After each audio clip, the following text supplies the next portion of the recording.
mnazidi mno kufanya chaguzi za pesa. Biashara gani? Kero. Chameni wa kero. Waambie watu wako wapunguze sana hela. Wanapata za kahawa. Sio kazi ya hela za kahawa kuhonga.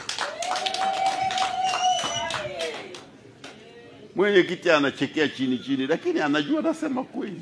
Na wanaogawa hela bila wajua. Unajua mimi ndio mwenyekiti wa kamati ndogo ya maadili. Kazi yangu ndio hiyo ya kucheki. Sasa kera nimecheki. Mnagawa sana hela. Tumeweka wagombea waende kwa mabarozi wa nyumba 10. Wabarozi mpo? Hebu mnyoshe mkono. Unaona? Hawa wabarozi tumewaweka ili kuongeza wigo. Ili watu wanaopiga kura wawe wengi, ili tupate maoni ya wananchi watakaopiga kura ya mwisho. Maana kupitia kwa watatuambia watu wanasemaje. Si mnaishi nao? Ndio hoja. Ndio hoja. Sasa mmeanza kuwaingilia. Kera mnawasaka. Mnawapa 10,000. Sasa mabarozi waliwaombe 10,000. Acha hiyo. Na mimi nataka niwaambie tunachunguza na tunajua. Wale watu watakaoonekana magwiji wa kugawa hela tutawaondoa katika orodha ya wale watatu tunaowarudisha. Tunataka chama kizuri, tunataka chama ambacho kinafanya mambo yake kwa kutegemea maoni ya watu. Maana maoni ya watu ndiyo yanatupa ushindi. Tuleteeni watu ambao watu wanawakubali, au sio? Ili kazi ya uchaguzi iwe rahisi. Mkileta mtu ambaye hafai, watu wetu wanagawanyika, wakigawanyika wapinzani wanapita katikati yetu.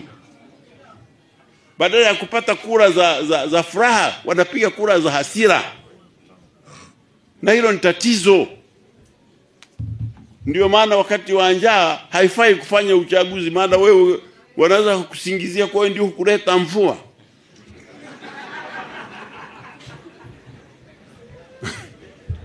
Hilo nalo ni jambo nimeamua niwaeleze ukweli kabisa.